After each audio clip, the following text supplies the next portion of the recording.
I'm Lauren Bell from One Bright Classroom, and I am going to share a bright idea about subtraction with regrouping. Okay?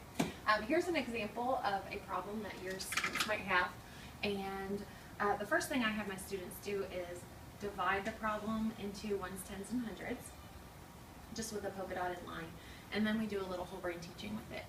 We start in the ones. We say ones are green, and green means go. So we always start in the ones place, and I will say 3 minus 8, and obviously they can't do that. They're going to have to do some regrouping, so we go like this.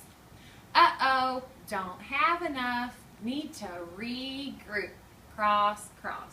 And they're going to cross out the 3, and they're going to cross out right next door, and then we do a little more whole brain teaching, and we say, knock on your desk, and we say, oh, Mr. Tens, can we borrow a 10?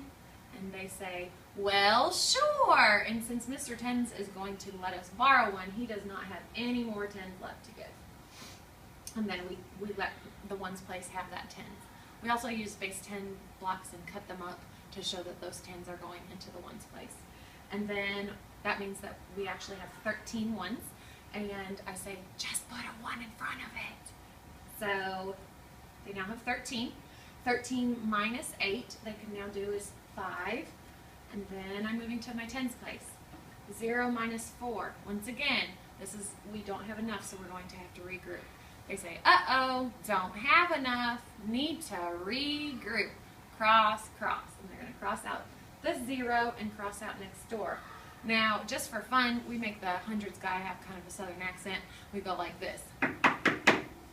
Oh, Mr. Hundreds, can we borrow 100?